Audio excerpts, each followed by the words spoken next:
This episode of Rookie Hunter is proudly brought to you by the Wild Sheep Foundation.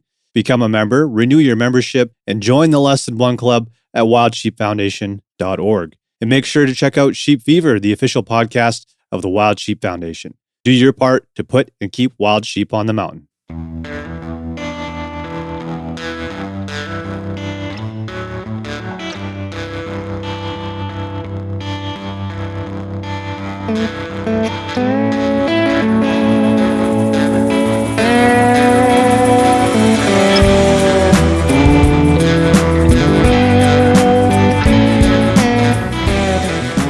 Hey guys, welcome to episode 151. Well, we recorded this the Wednesday, the night before we left for the Salute Conservation and Mountain Hunting Expo in Penticton. And this is now the Monday after. And you can probably hear it in my voice. It was a fantastic weekend, and I'm still recovering from it. I'll give you some more updates at the end, but just wanted to give a hats off to everybody at the Wild Sheep Society of BC. They did a fantastic job of putting this event together, and we had an incredible time. So this episode was just more of a hang. We kind of bounced all over the place and covered a bunch of different topics. So I won't waste any more time. Let's get right into it. Sit back, relax, crack an ice cold beer, and enjoy episode 151.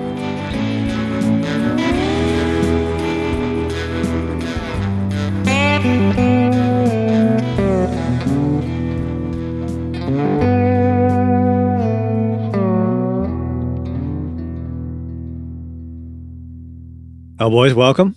Good to see you. Yeah. Happy Wednesday. Happy Wednesday. The day before the Wild Sheep. So, oh, shit. What is it called? It's Start that over again. The Salute Conservation and Mountain Hunting Expo. I've said it quite a few Holy times. shit, now, that's so too much. I got it dialed in, yeah. Yeah. Took a while to get that one. It's a mouthful. Yeah, no kidding. Salute Conservation, though. I like that. Yeah, that's a good one. I like that. Yeah, tomorrow it's We're about 24 hours away. Reunited. I'm excited to see you guys, man, in person. Yeah, likewise. Kelly, did you sign up for the cigar or just the whiskey? I think just the whiskey. Come on, Kelly. Yeah. I saw you puffing on a cigar on the moose hunt. You were loving it. Yeah, I mean, you're like your dad. Your dad's like, well, I don't really smoke cigars. And then, we smoke those. He's like, hey, you got any more of those? Yeah, totally. Yeah, and folks can probably hear my voice. It's just a bit hoarse right now for some reason. Kind of losing my voice tonight for some reason. I don't really know why. Like you say, maybe there's like some allergy stuff. Yeah, I don't know. We were just talking beforehand here, and I got the same thing going. I don't know what's up, but spring's coming maybe. What about you, Garrett? Still good? You clear or what? Yeah, man, I'm You're good. all clear? Okay, maybe it's a Kelowna thing.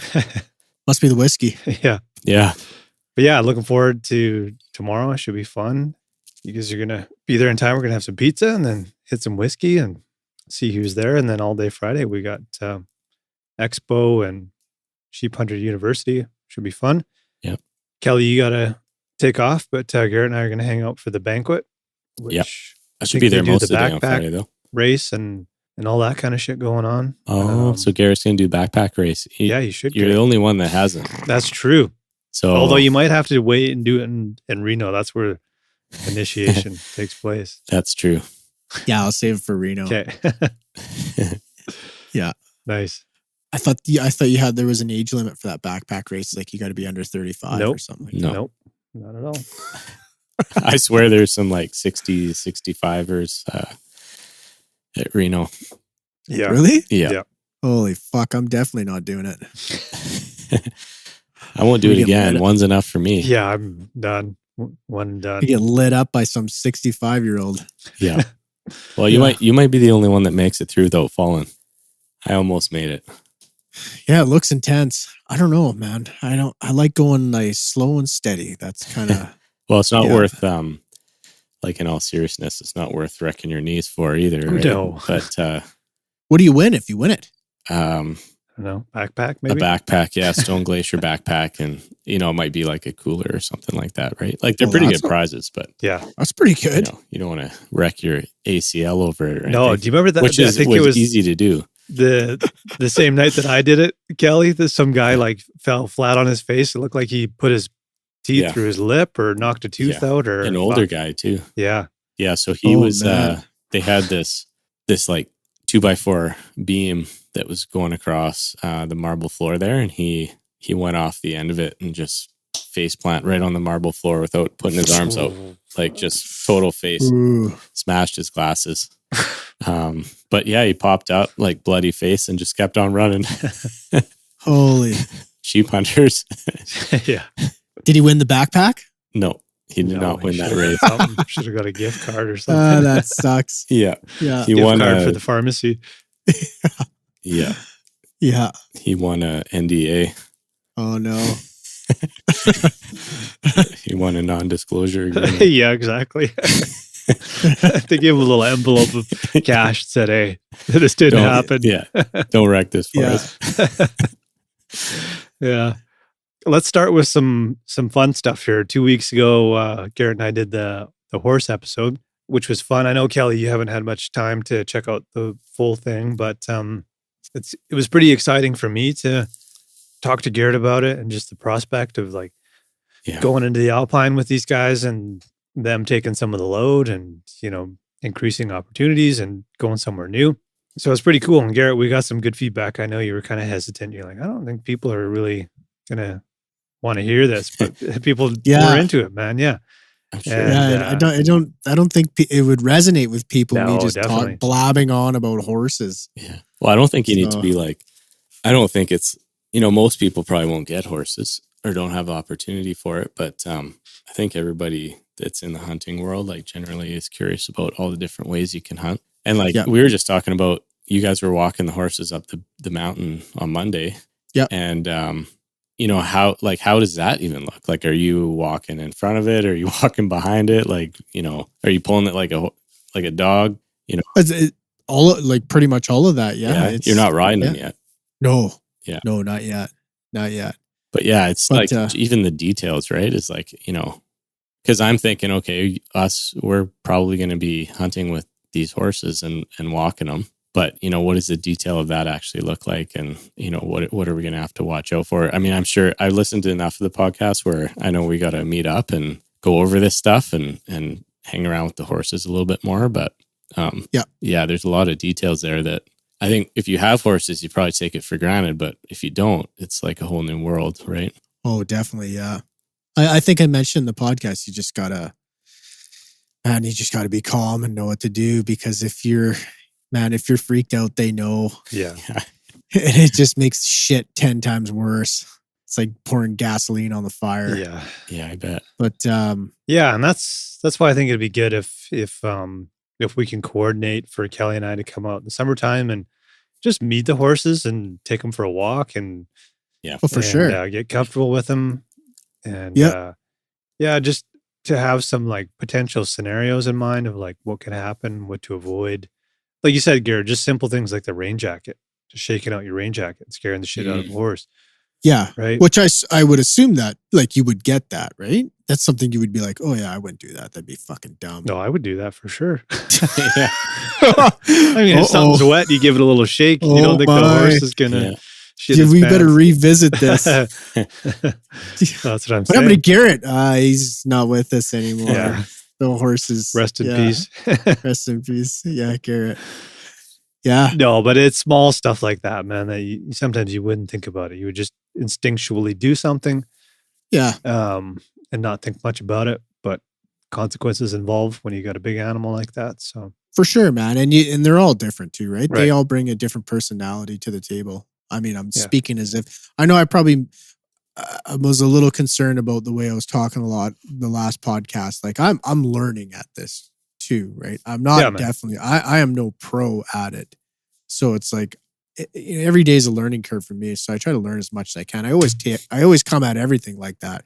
And even when I talk about the trainer too, Clinton Anderson, like I said, I know I had Clinton. Well, I have Clinton Anderson's platform. I'm not actually talking to that guy himself. Like, that was my bad. I thought you were actually like, I didn't know who this guy was. I thought he was coming to your house.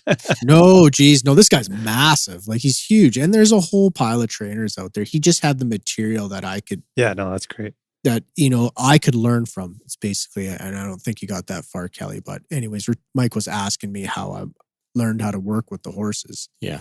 And during COVID, I had to cross that bridge and figure it out. But Yeah, you're right. All those little things that you don't talk about, like Kelly, like how you lead them, where you stand. Because when we brought him up the mountain there, that one horse that I was leading, he can be a bit of a bugger, man. He does stuff there to just kind of like, he's kind of like a teenager acting out. I think Jesse Zeman made that comment, and he was absolutely right. They're in that age right now where they're almost like teenagers. Right. So we got into a narrow part of the trail, and he just started like being a little bugger. And it's like, what do you do, right? What do you do when they start acting like that? Well, just spin them around and move their feet. The person who's in charge of the feet makes the feet move is the one who's in charge. That's kind of how it works in the herd. And I just drive them. So I spun him around and backed him up, and then I just disengaged his hindquarters and turned him in circles one way, turned him in circles the other way until he stopped. And then I backed him up again. And he kind of looked at me like, what are you doing?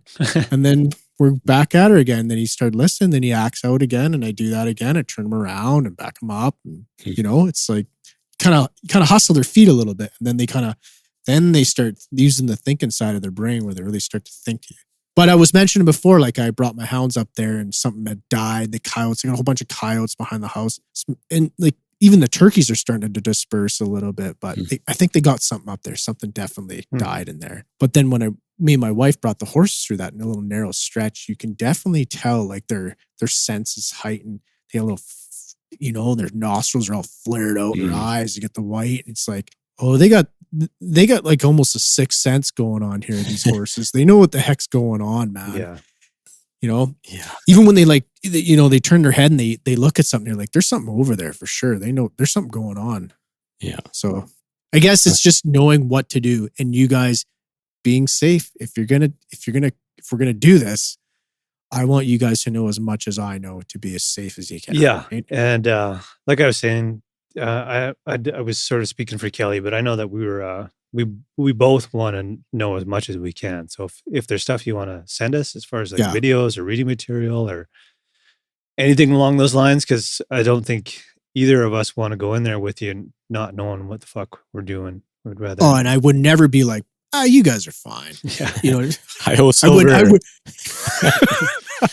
I would never do that to you. No way. And like I mentioned before, like you guys are, I know you and Kelly, Mike and Kelly, like I know you guys know nothing smart. about horses. No, I know, but I know the kind of, you know what I mean? What you bring to it, and the mentality that you guys, always thinking and, obviously trying to be safe. So that part of it. And I'd try to show you everything I can to the point where like you're pretty much driving the horses and doing the stuff. I'd love to get to that point. Yeah.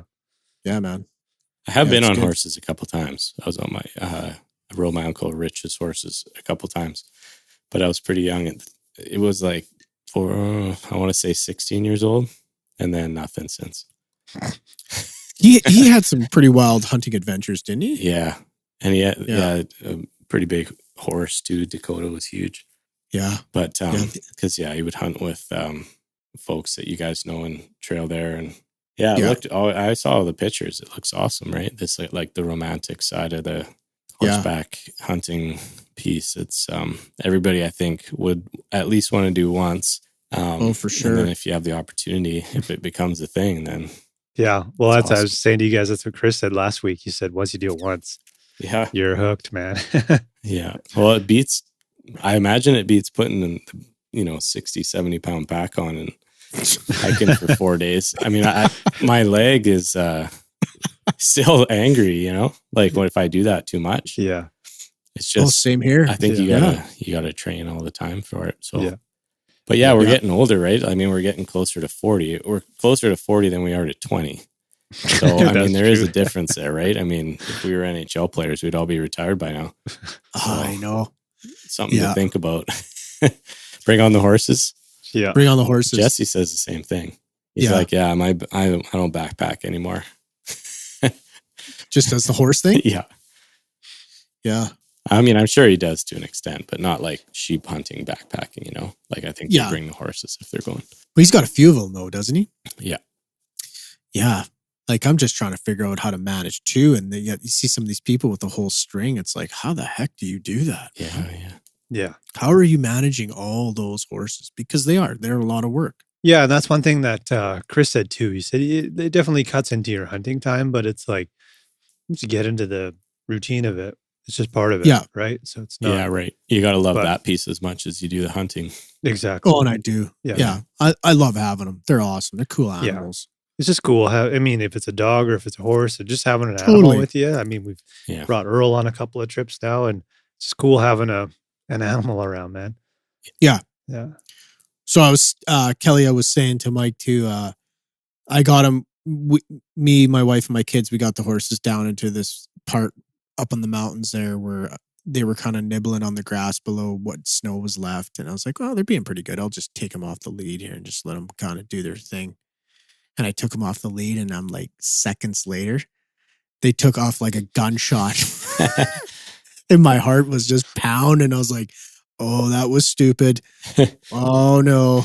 And they just went bolting down like probably 500-600 yards just down the mountain. I'm like, how in the hell am I going to get these fucking things back? Wow. So it's like waiting. Thank God their stomachs overtake their brain. They're like, oh, more green grass. And they stopped and started eating again. Nice. So I kind of just walked up to them slowly, caught them. And I was like, did you mean to do that? I was like, well, that was pretty stupid on my part. I didn't mean to do it. I thought they were just going to mellow out, but nope. They just took off like just boom, Mach 10. I mean, in some ways, it's kind of good that you did that because you got to know what's going to happen, right? In that situation. Oh, yeah. And good to know that they didn't go too far. I mean, I saw the video. I'm like, oh, they're having fun. This looks nice. They're just frolicking out there. Oh, yeah. And all those thoughts that rush into your head. I'm like, what? Why did I do that? What? No. Yeah. How am I going to get them back? Shit. Yeah. They're so cool, man. Yeah. Giant. Yeah. Yeah. Well, if you like big horses, these ones are huge. So nice. Yeah. Cool. Anything else you wanted to circle back on the horses, Garrett? Not really. Again, just I guess if you were listening to that, just remember that I am learning. That's how I'm blazing the trail. And, there's, again, I think I mentioned there's more than one way to skin a cat. And yeah, this is what I'm doing. And it seems to be working out for me. And I'm just going to stick to my guns. And I'll let the listeners know my wins and losses pretty much along the way. They're not all victories, right? I get definitely a lot of challenging times with them. That's super hard, but that's where I think you learn the most. So. Yeah, for sure. In the spirit of Rookie Hunter, blazing trail into things with high barrier to entry is kind of the name of the game. So good on you. Yeah. So just kind of owning it, even though if I do fail hard, I mean, I'm whatever. It's my honesty. I think that's what the podcast shines is we're all honest about what we're doing. And yeah. Well, that's a good segue. I tried to tee that one up. Shit. So in my intro to the last episode, I kind of I hinted at this, and I don't think I need to say too much about what happened or name the show or anything like that. But a couple of individuals in British Columbia, I don't know what's the best way to put this. They didn't do the best job of following the rules, basically. Yeah, and repeatedly. Not a good example of the hunting community as a whole. There's a really good podcast from the Wild Sheep Foundation that went out last week with a guy named Tom Opry, I think was his name. He's a filmmaker, and he kind of touched on this. He said, it's kind of like real estate. It's like 5% of real estate agents sell 95% of real estate. And you can flip that around and say that it's 5% of hunters do a really good job of sort of tainting the reputation of the remaining 95% of hunters who are following the rules and are conservationists and are in it for the right reasons, right? So that 5% of people can really do a lot of harm. And these two people definitely fall into that category. It's not a good situation, and it makes us all look bad. Yeah. Regardless of, I know there's an effort to kind of explain technically what happened. It's still against the rules. It's still negligent, and the damage is done regardless. Whether you think you have a technical excuse or not an excuse, but like whether you try to add more context and detail to it or not, the public doesn't understand that, and all they see is hunters break the rules, even the ones that are influencers, right? Yeah. So it's just not a good look for hunting. No, Doesn't do anything to help our cause, that's for sure. not at all. And I think, like, who was it that made the point? I don't know where I saw it on social media, but it was like hunters were actually the ones reporting, like it was hunters reporting themselves, the ones that are not upholding the, honor of the activity. It's, so, but again, I don't think the public sees that either, right? They just see the headline. Yeah. So damage done. Damage done. Yeah. And it's, one step forward, 2 steps backwards with this kind of stuff, right? And it seems like we're taking a lot more steps backwards than we are forward. And it's tough, man. There was a time when the hunter was like a very celebrated part of a society, Yeah. Not anymore. It doesn't seem so. I think it is like, I guess it depends what kind of lens you're looking through. Yeah. Like I think in terms of heritage in Canada and the US, it's still very built in, I mean, the Indigenous lens as well. Like, I think there's a lot of lenses where it's still very important, like heritage, real thing that is going to continue. But yeah, but I think even then people just still don't really, we're getting further and further away from it, I think is what my concern is, right? And it's stuff like this that keeps pushing us further away. It's like, well, why are you guys doing that? Like, what's the point, right? Yeah. I think though there's still a lot of open-minded people that are willing to hear you out. And the more and more that we do this, I think my vocabulary gets a lot better and how I explain myself and how I do it, because I've actually, this year, I've had more conversations with people who have just been on the fence about hunting. And I've kind of gotten like that awe factor, that kind of, I take a step back and go, oh, okay, well, that kind of makes sense. Yeah. And where before I never really had it, because I almost felt like afraid to engage with people because I felt like I don't want to talk about it because people don't like hunting, period. Right. But I mean, some of these people were even like older, that just never hunted their whole life. And then they asked, they're like, they come to me and they're, however the topic came up, it's like, well, I don't like the killing part. However that came out. And I'm like, well, as a matter of fact, I don't really like that either. Yeah. But then I just engaged on the whole process, and they kind of, I got that kind of like, oh, that makes sense. Yeah. Yeah. That's the thing, is like, we talk about this all the time, but like the killing part, I don't think anyone really likes the killing part. It's more about the reverence and the eating and like the respect, like the reverence of the animal through the use of it and the eating of it, which is very old school, I guess that's the primitive purpose, right? But like, it's also the connectivity to nature, which I think that's why I latched onto it so hard, was like, you kind of feel like there was something missing, and then you start hunting. It's like, oh, okay, now I feel connected to the planet, and it seems counterintuitive, but you may take an animal like once a year or maybe once every 5 years, like me. Yeah. but the pursuit of that animal teaches you so much about everything else. So it's like, okay, mule deer, I know now eat this, and I know they're in this elevation, which is where this tree grows. And usually if I start seeing those types of trees, I can find mule deer. And then you start thinking about like, oh, that subdivision they're building is kind of going right into those trees. And like, also blue grouse come down there in certain times of the year. And like, it opens up your mind to like how everything is actually working, not just how your municipality is working, but like how the whole ecosystem is working. And I think everyone needs a little bit of that. Yeah. And like, it's crazy because I can recall 3 different interactions where that came up, where it was like, you hunt? And I don't really like hunting because I don't like killing. And I was like, well, I don't like it either. And then they kind of looked at me like, well, but you're a hunter. Like, yeah, I know, but there's a lot more to it than that. Yeah. So it was again like that.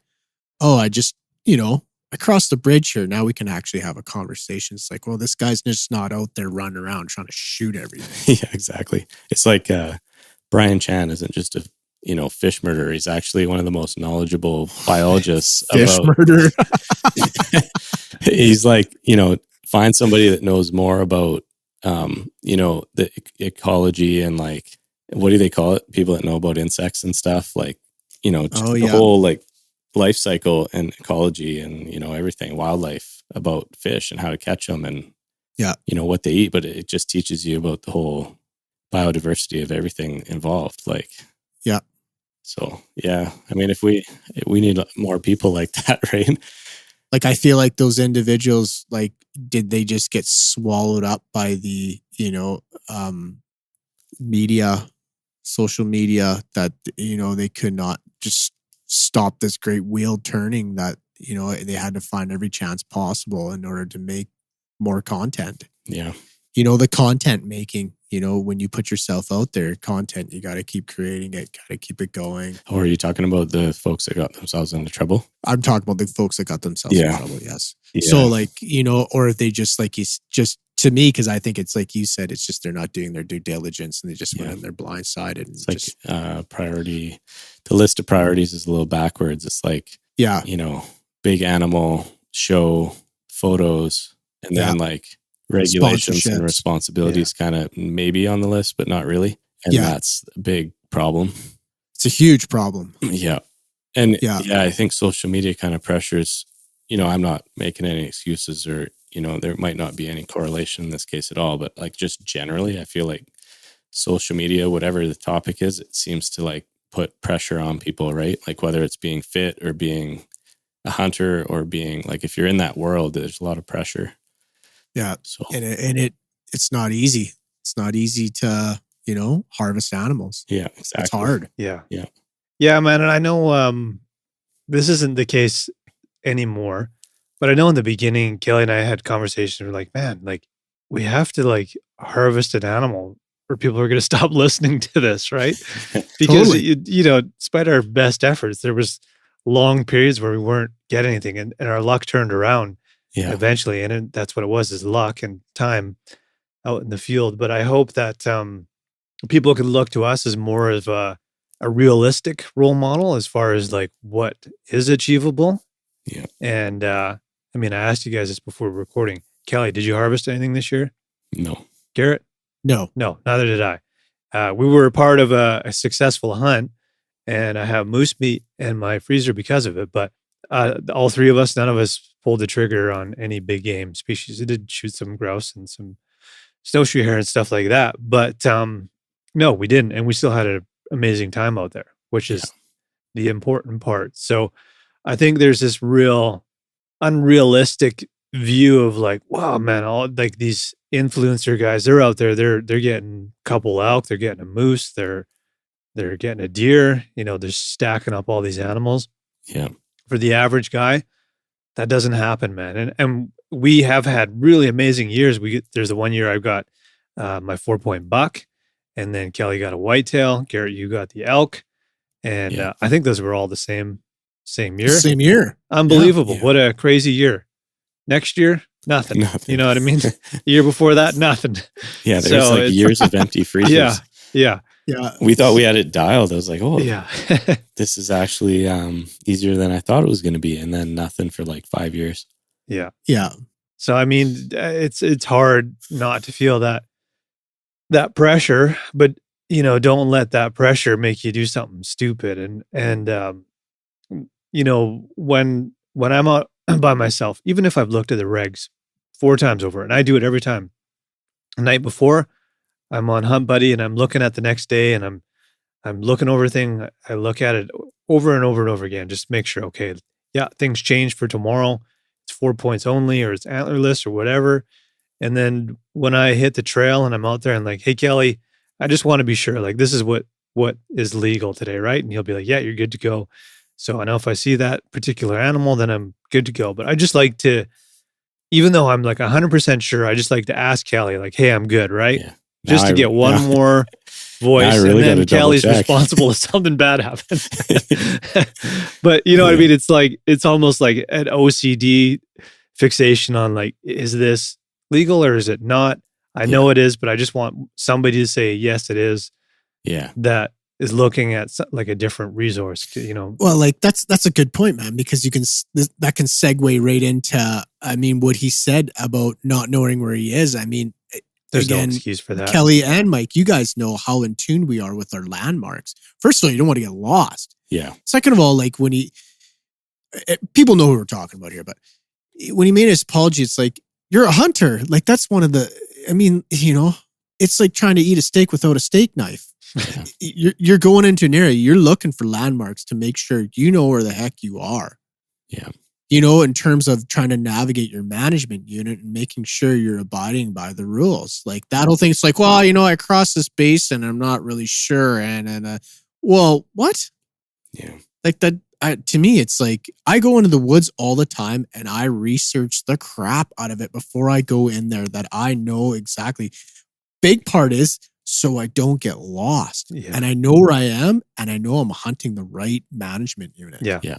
Yeah. And if you're not in cell range, man, you can download offline maps. That's very easy to do. But you guys talked about this too, picking your landmarks, your creeks, your ridges, your roads, whatever it might be. Roads. Yeah. I mean, and when we were on our moose hunt, we had to be very careful. We were kind of on the edge. A bunch of zones. Yeah. So again, as a group, all four of us were like, hey, we're going here today. We'd split up into twos, be like, okay, just be careful because you're right on the boundary if you get to this lake or to this creek. So don't go beyond that point, and check your apps and don't shoot anything too close, like, you know, a kilometer or whatever to that. Like we don't want something running across that line and, all that kind of stuff. And like just having a mindset of being more cautious than more assumptive is important, and kind of just shows where your intent is at. Yeah. So like, and another example, like a couple years ago now, elk hunt, all three of us were there. Garrett, you flushed those elk out of the bush there with the call. And one of the elk stood on that rock for just a split second, and I had the crosshairs on him at 200 yards, 150. I can't remember. I remember like yesterday. It was probably like 150 or 200 yards or something. I remember exactly what his rack looked like. Yeah, I remember how you were set up. All those elk went in that mass of trees, and they all ran out at the same time. And I just thought, you know what? I don't think there was another bull there, but what if there was another bull in there? And totally. It ran out, and it's a 5 point, and that's the one sitting on the rock, and the 6 point still sitting in the trees. So like I moved my crosshair, counted 1 point, 1, 2, 3, 4, 5, 6, and he stepped off the hill, and I never saw him again. So like, I think, and this is what I always try to tell myself, because your brain can do like ignoring social media and ignoring the fact that, a lot of people you have to go into the field, being willing to let the opportunity go to make sure that you're 100% responsible. Like you can't let the opportunity rule. At the expense of, that stuff. So, yeah. And even things like counting tines, it's another like thing I like to ask Kelly. Like, hey, Kelly, like we're looking at elk, like there's no like brow tine situation. And if it's like 7x6, is that still good? You know what I mean? Even though it's all on the regs and it's all right in front of you, it's nice to just like bounce it off your hunt buddy. Be like, hey, this situation's legal. This situation's legal. Like, you know what I mean? And if you're counting and you don't know, there's one that's, one time that like, shit, I don't know if that's, what is it? Like 2 inches it's got to be, or whatever it might be. Yeah. Same with moose when you're counting them. If you don't know, if you're only 99.5% sure, then that's not good enough, man. Yeah. Yeah. Yeah.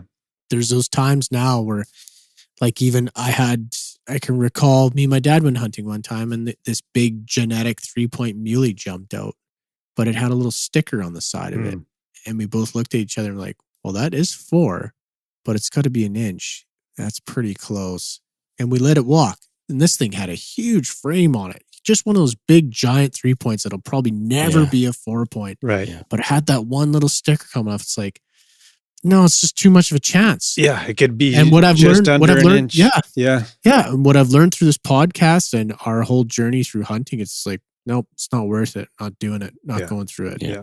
And just like everything you said, Kelly, all those thoughts were running through my head. Like, nope. Yeah, and it's really hard when you're all season. It's like, and season's coming to a close, and you haven't seen anything. Oh yeah, like, shit, this might be my one opportunity. Should I do it? Should I not do it? Yeah, don't do it, man. Just don't do it. Yeah, it's not worth it. Yeah, it's not worth it. Yeah. You know, man, that elk, I learned some of those little tricks. I don't know if we talked about it from Corey Jacobson and what the elk and how they behave when they have all their cows. And Yeah. what did you think of that? I'd like to hear your opinion. Mike, you were watching, like, Oh, you I was pretty watching. much watching the thing, but what do you think? I mean, my calling was horrible, but don't you remember me saying, like, hey, I'm going to do this. And I think what he's going to do is try to round up all his cows and push them out of there. Yeah. And I think it would have been nice if we had a tube. Oh, for sure. Because you were you had a diaphragm, but you were just using your hands, right? Yeah. I almost think that if we could have got somehow a touch closer and you had a tube, he might have, instead of running, he might have felt like he was cornered and tried to come out and be a little more aggressive with us. Yeah. But who knows, right? Like I think we did what we could, and we knew like that was the day we were supposed to be heading out. Yeah. So we knew we couldn't sit there for like 6 hours. I mean, that probably would have been the best play, is just sit there until he walked out and not do anything, right? In the moment, I felt like what we were doing was the right thing. In reflection, I think we could have been a little bit calmer and just waited a bit more, because the calling was working in the beginning. Yeah. You could have picked a better time. Yeah. And then I think maybe we just got a little too aggressive, and then it started to think, I don't know, there's something doesn't feel right. And we had him pinned up, and Kelly had like an off. Well, I want to say off because you were the one on the rifle, but no, you had a pretty good rest. Yeah, I had him. It was a good rest. Like I said, yeah. He was literally 1 second away from having a shot on him. It was just, and it was the only reason that he got away was literally because I wanted to make sure he was a 100%. And he had, I gotta say, I'm sorry, man, I don't mean to pour salt in the wound here, Kelly, but he had probably the coolest looking antlers I've ever seen on an elk. Yeah, they were really like his eye guards. They came up and then they rolled off forward. Yeah, they were all and then both drops, kind of. Both drops, and then the back went to like a great big crown. Yeah, it was weird. I was like, man, Kelly, that would look awesome in your bedroom. Bree would love this. Bree would love that. You need that. I need to make that a chandelier. Yeah. Well, I feel like he's probably still there, and I'm willing to try it again. Based on where he was, I guarantee you he's still there. Yeah. Yeah, he's getting bigger now. What a hellhole that place is, as far as like terrain. It's like you got to buy a new pair of boots every time you go in there. Yeah, don't say too much. Destroys your gear, yeah. Don't say too much. Yeah. Although, I don't think too many people would make that trip. But in all honesty, I'm not kidding. Probably one of the coolest set antlers from an elk. Yeah. Like, it just, he had so much character going on. Yeah. Sorry, Kelly. Yeah, no. But I mean, that's the thing. Like, this is all the stuff where it's like you think of what could be, but you can't sacrifice it for the, not doing your due diligence, right? Yeah, and exactly. That's what we're talking about. Yeah. Yeah. So you made the right call, because there definitely could have been a satellite bull. I mean, Kelly, the elk that you and I were on this year, there was a couple of satellite bulls cruising around. There could have been a big legal bull in there, but the guys that were cruising on the outside, they weren't. And it's very, I mean, when you're looking at elk from a distance, or if it's deer or whatever, it doesn't seem, you'd be like, oh, they should all be like visible. I'm sure I can see everything. But when you get up there, it's one bush they could be hiding behind. There could be 5 more that you had no idea were even there. They just stand up. You're like, holy shit. Yeah. So very possible that there was another bull hanging out. Well, yeah, so.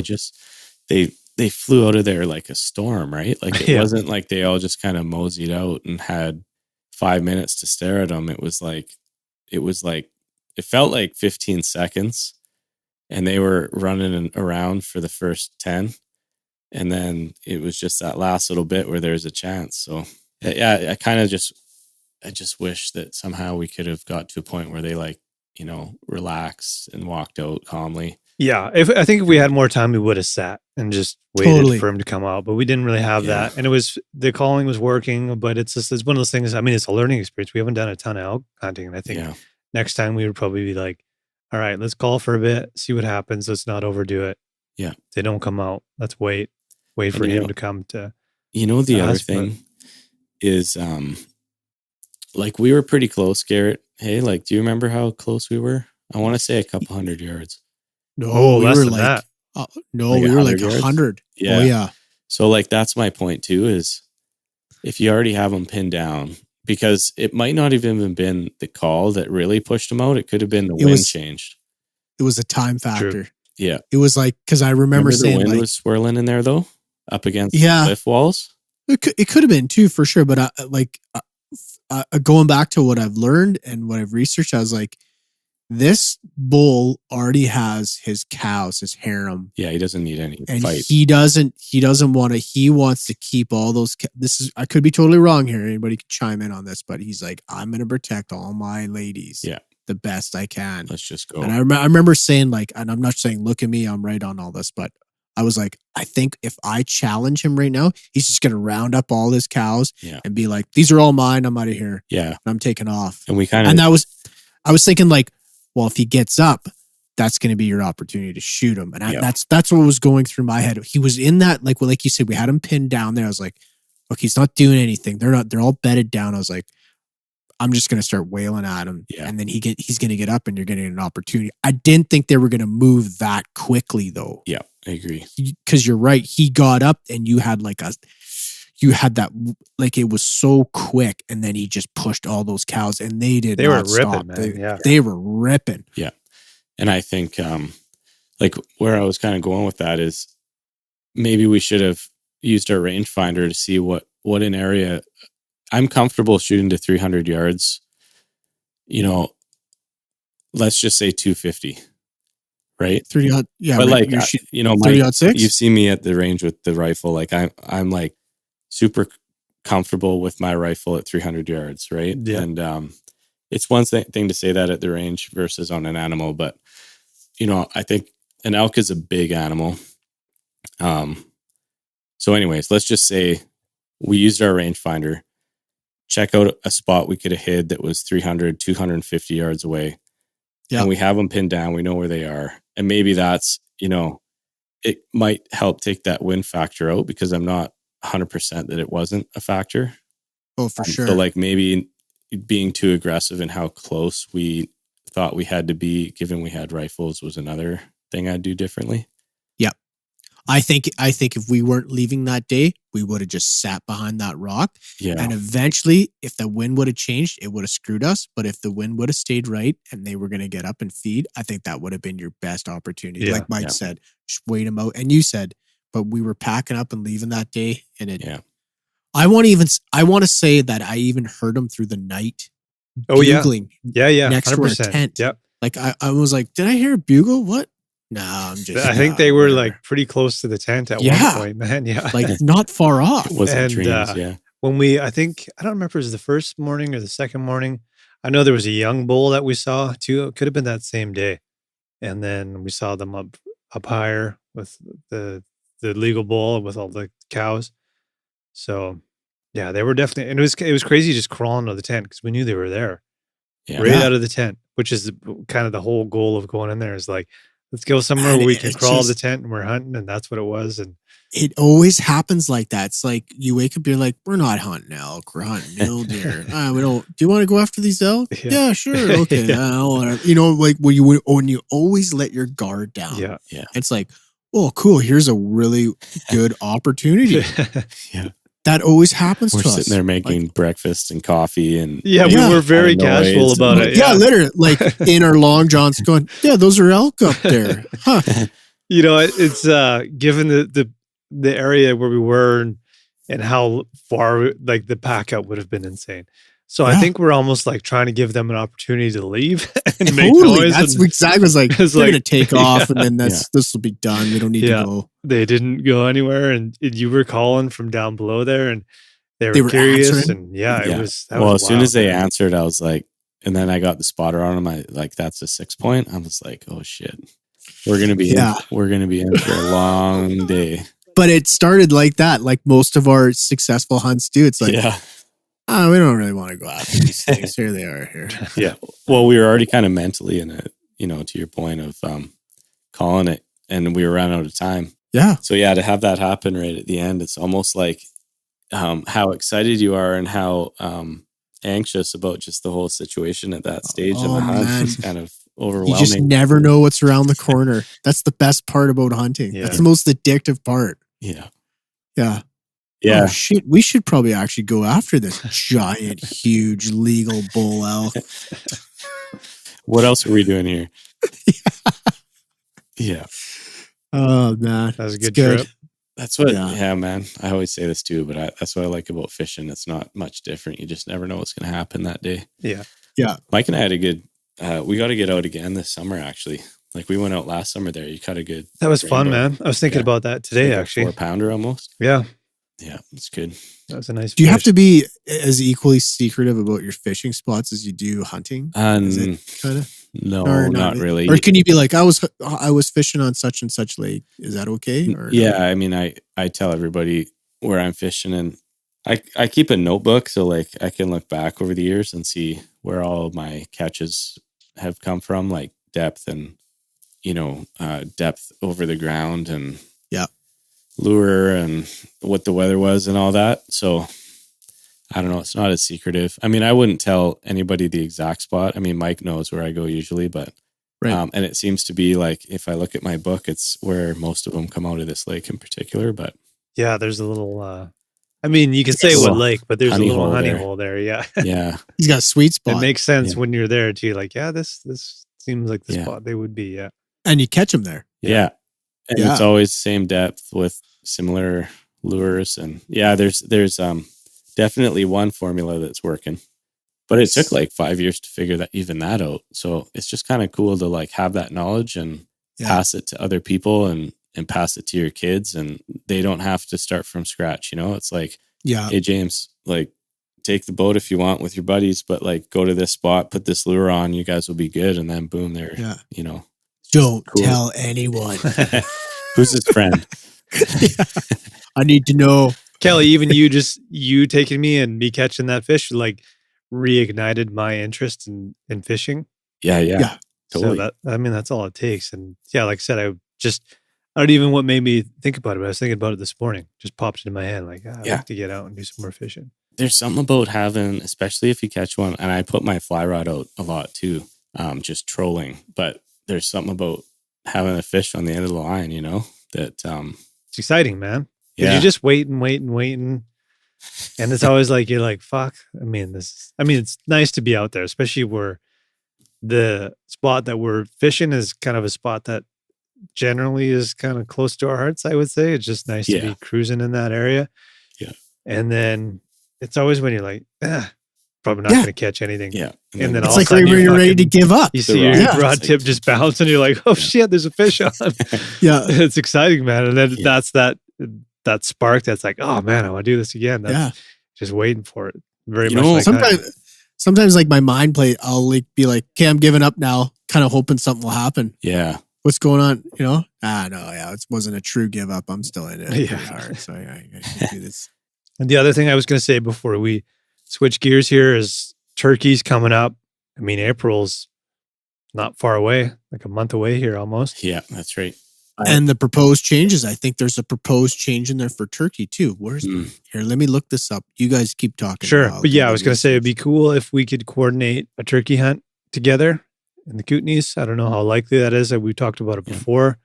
Even if we could do a long weekend situation or something like that, Yeah. would be pretty sweet. Yeah. Oh, would- for Because it sure, seems like yeah. there's more birds around, man. yeah. Well, there was a ton of them. They're still here. They're always here, but those coyotes are definitely. They're But mowing they them fly, down. man. Those turkeys can fly pretty good. Yeah, they're tough too. Oh, they are tough. Yeah, super tough. Yeah. I'm down for that. I like that Sweet. idea. Well, while you're looking that up, Garrett, let's go to Whiskey and Vinyl. Are you guys ready? Yep. Should I go? Somebody else want to go? Yeah. Go ahead. So, can you guys see this? Oh, looks Oh like yeah, I know what Zeppelin. that is. Yeah, it's Led Zeppelin. Led Zeppelin. So it's physical graffiti.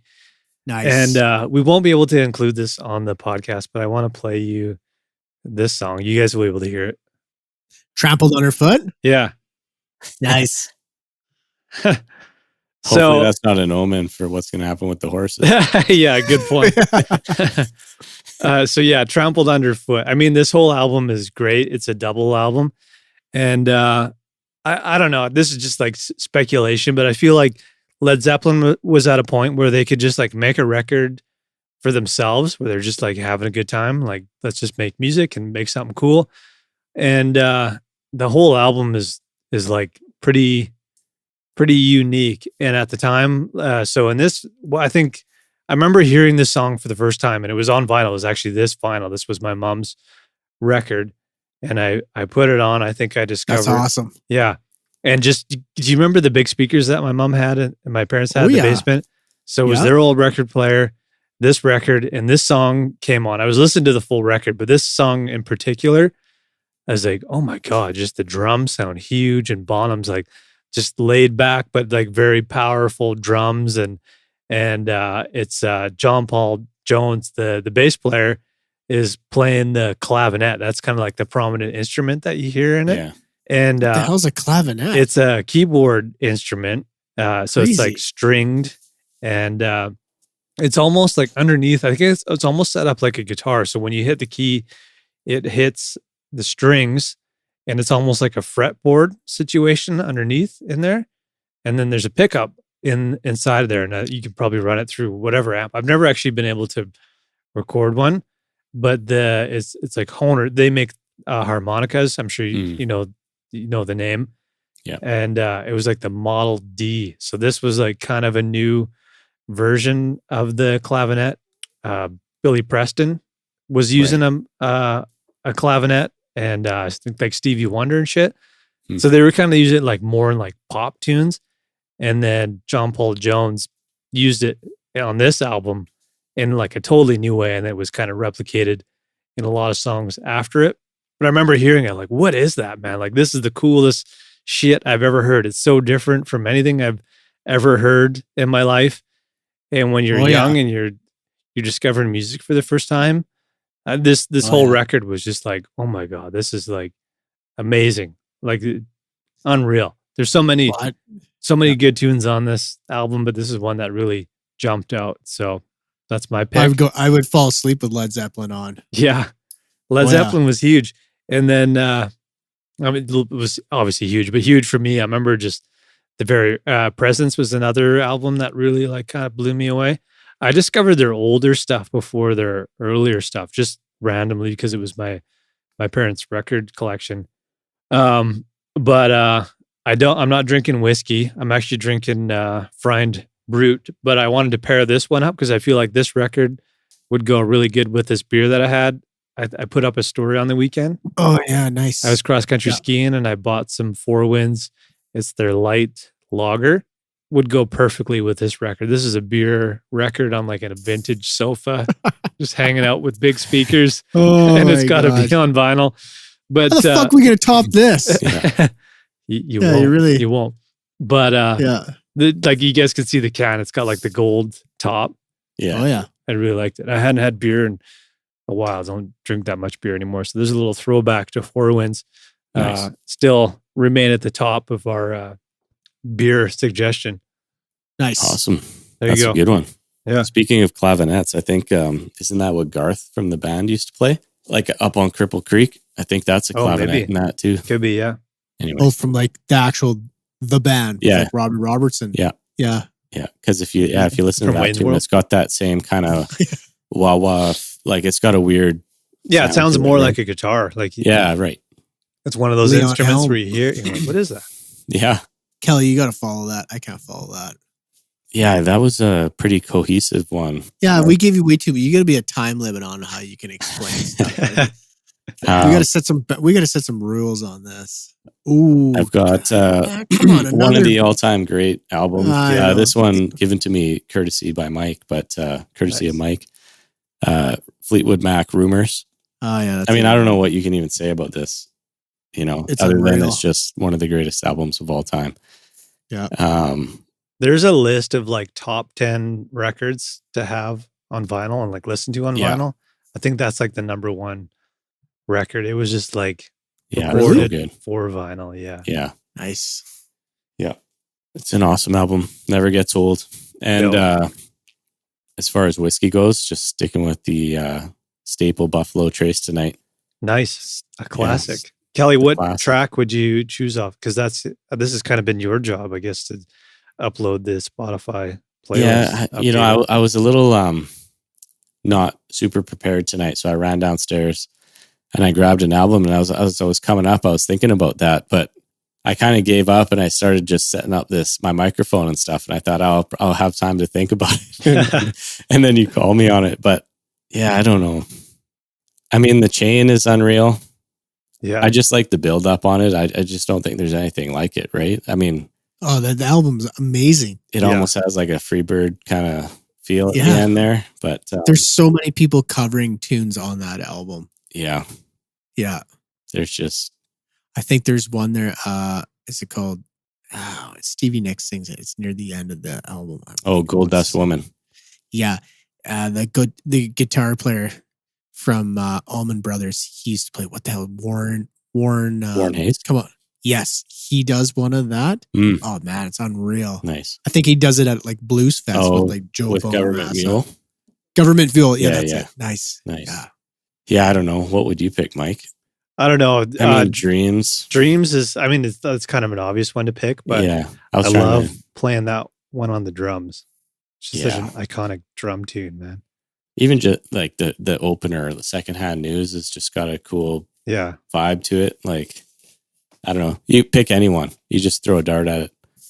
Yeah, it's awesome. There's only one song I don't like on that album. I was leaning to the chain because it kind of feeds into the horse story. You know, just like we're going to have a chain of horses. Yeah, I'd never break the chain. Yeah. We need to buy a few more, but eventually we'll have a chain. Yeah. This is the only one I don't like. Songbird. You guys can hear it. Yeah. They could have axed that one. Yeah. Yeah. The rest of the album is solid. Yeah. She, what's her name again? Rebecca. Is that her name? She passed away recently. Yeah, that's right. Yeah. Shoot. Why can't I remember? Yeah. Well, anyways, but she actually contributed a lot to that. Just the songwriting. That's what I heard. I'm kind of speculating, but yeah. Garrett. Okay. So first things first, I'm going to talk about the old turkey because they did the proposed. Oh, you're going back to the turkey. Yeah, we got to get that. Let's get that out of the way here first. The turkey. Let's talk about that. They did propose changes for turkey hunting over my neck of the woods. They want to extend the season in spring by 10 days. Nice. So that's awesome. So when does it start and end then? And that's a proposed change, right? It's a proposed change, so you can comment on that. Give me a sec here. It seems like turkeys are kicking ass, man. They're in a lot of places around here that they weren't before. They extended it by 10 days. So here it is. I don't want to give out the management units because I want to give over spots for hunting because we want to save them all for us. Yeah. Just get that out of the way. Garrett's backyard. Okay, here we go. It's got to be a bearded turkey. So it was April 15th to May 15th, and the proposed change is to change it from May 15th to May 25th for bearded turkey. Okay. And then it gives you basically, if people are new to this, you can read through these and it gives you basically like the rationale, how they come to these suggestions, and they break it down, why they're doing it, give a little write up on basically how they came to that decision. So cool. There you go. Nice. Adding 10 days to the turkey season because they're doing well. Oh, I thought you meant they were going to cut it to a 10-day season. No. No, they extended it. Oh, cool. And hunting from a hot tub is legal. That's what it says. Especially out my neck of the woods, in the boonies. Yeah. Obviously. Because your hot tub's in the woods. Yeah. Sturdy hot tub. It is. Yeah. It's out in the woods. There you go. I'd run a lot of cable to get out there. Yeah. Okay, well, my whiskey. Yeah. My whiskey is I'm drinking the Oban 14 year, the last of it. Yeah, that stuff's not, comes with a bit of a price tag, but whatever. It's been sitting there. That's a good brand right there. And it was time to polish her off. Otherwise it goes bad. Yeah. And then seeing how you guys went with all kind of a bit of a classic vinyl there, a little rewind. I had a different one, but since Mike teed up Led Zeppelin and Kelly with Fleetwood Mac, I might as well go to what I grew up listening to from my dad is the J.J. Cale album, Naturally. Nice. I mean, that album was on my entire life. Sweet. I mean, I go to my old man's house and we go hunting somewhere on the hunting trip that gets played, Nice. that album from Yeah. start to finish. It's one of the coolest guitar players ever. And Oh, he yeah. never tried. Really, it didn't even sound like he was trying to play the guitar. It sounded like he was half asleep. But Yeah, like everything was in the perfect place, perfect notes, perfect melody. So yeah, JJ is one of those. It's not like a household name. yeah. No, it's not. And it wasn't Yeah. well until I think everybody Eric you Clapton play a started song, playing you'd be them. like, "Oh yeah, That's I know right. that song." Yeah. You know? Yeah. Yeah. And then it's like Eric Clapton wrote that. It's like, well, no. Yeah. Eric covered like half a dozen of those Did tunes. Eric Clapton make him famous, or was he recognized for his Probably. music before? I think he was already recognized, but I think Eric helped.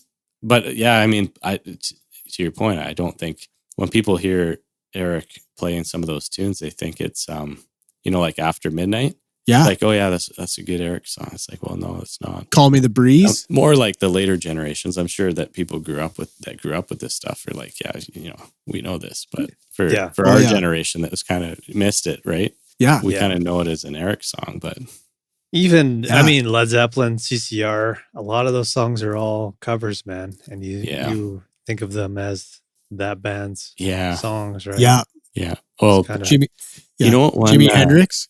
Yeah.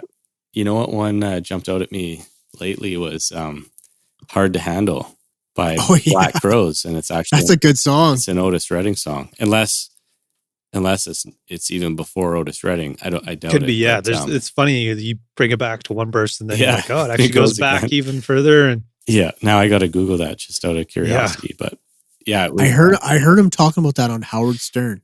Oh, that song that you just said about Otis Redding and them playing, I had no idea that was his. Yeah. Well, like you said, Mike, I'm gonna have to look at it too. Yeah. And the Black Crowes version is unreal, but the Otis one is unreal. Obviously, both really good. And I think I've actually listened to the Otis Redding too, that version of it.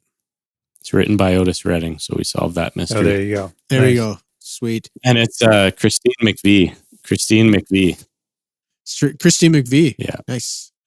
Oh, what did I say? Her name was Rebecca? Fuck, I was way off. Nice. So turkey hunt, let's just plant the seed. We can talk about it more over the weekend here while we're together. Kelly, you've been the one that's always pushing for turkey. I don't know. Now I'm into it. I feel like I'm pushing you. Well, I feel like I pushed a bunch of stuff and it's kind of like, and then once we go out fishing, it's like, oh, that was badass. Yeah. I feel like when we go turkey hunting, it'll be like, oh man, that was so much fun. Yeah. So I'm into it. I just feel like we need to leave the Okanagan though. Yeah. Am I right? Yeah, I don't think so. Well, I mean, we could gamble. We've seen some, but I don't know, we've got to find them again. That's the tricky part. That'll be a coincidental turkey hunt if that happens. We'll be looking for grouse or rabbits, and all of a sudden we'll come over with turkey. Yeah.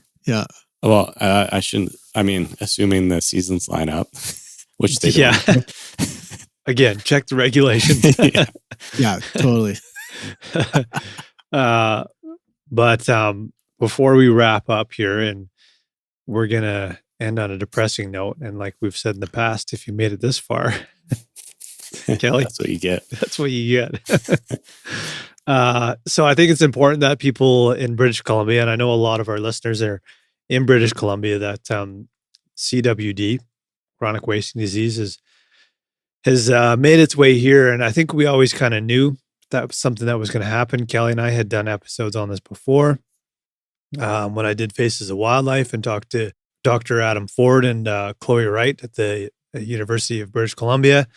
That's something that they mentioned was a potential threat to mule deer. This is going back to 2019. So I think we always kind of knew it was going to happen, and it finally did, which is pretty disappointing. So I know in the episode I did for Faces of Wildlife, I mentioned Libby, Montana as being a place that had chronic wasting disease, which was pretty close to the BC border.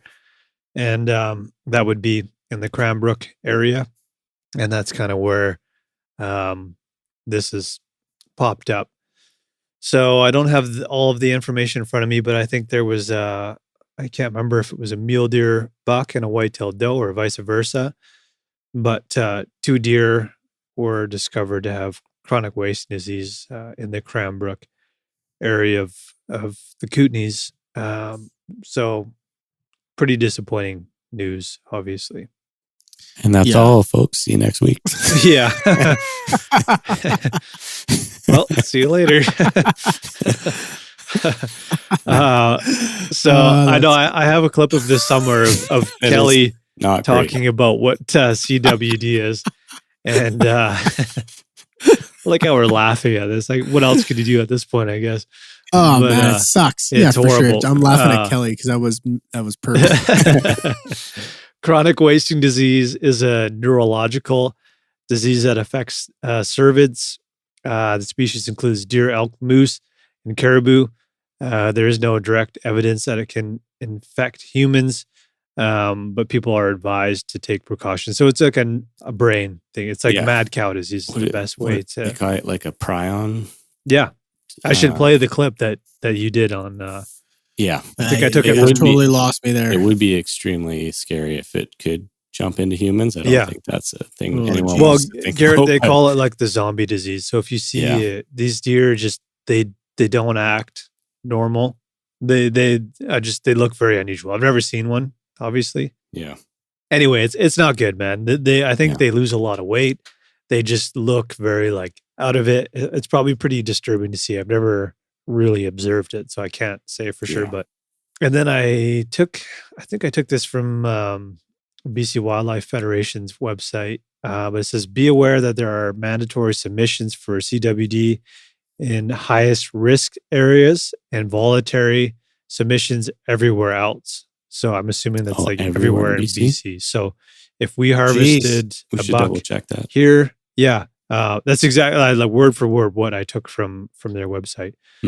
So I guess I think just for the sake of knowing, for the sake of deer, and for our sake, if we harvested a buck in the Okanagan, probably worth it to just drop it off and get it tested so you know if it's positive or not, and they'll know if the disease is spreading. Also, peace of mind for us to know that it's not infected, right? Yeah. I mean, we're a ways away, but it could happen. For sure. I agree.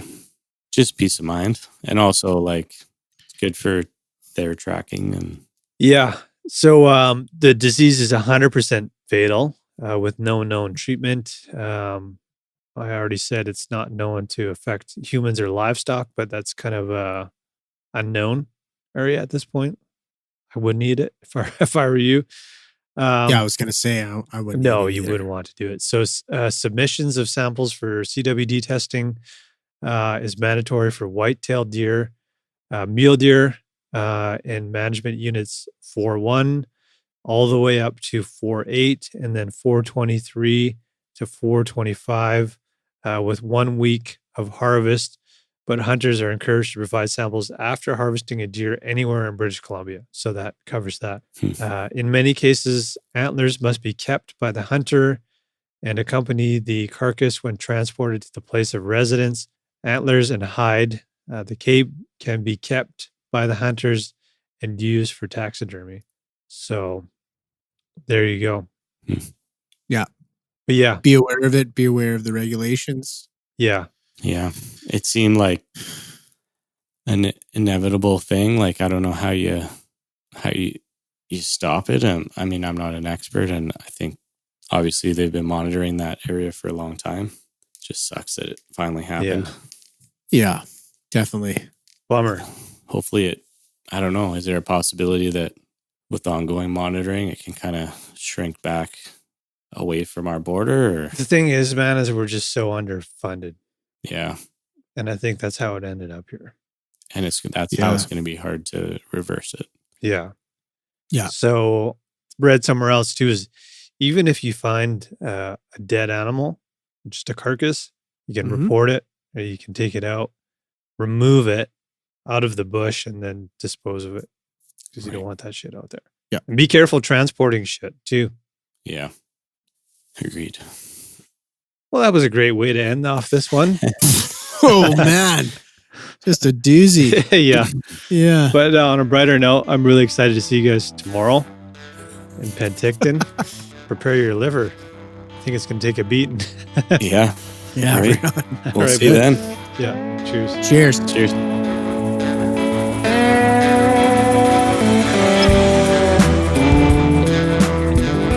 Well, there you go, episode 151. Hope you guys enjoyed that one. And as I mentioned in the intro, recording this outro after the event, and I'm kind of lost for words. It was really incredible to see the amount of people that turned up. The event did very, very well. The banquet room was just packed. We were there for the Thursday and the Friday, and apparently the Saturday, the night that we missed, was just off the charts. So amazing to see. So thankful to be good friends with so many of these people. Just a huge hats off and gratitude to the Wild Sheep Society of BC for putting on such a great event. While we were there, we did capture one podcast with Renee Thornton. You can look forward to that one next week. And until then, I'm just going to continue to recover from the weekend. So we'll see you guys next week. Cheers.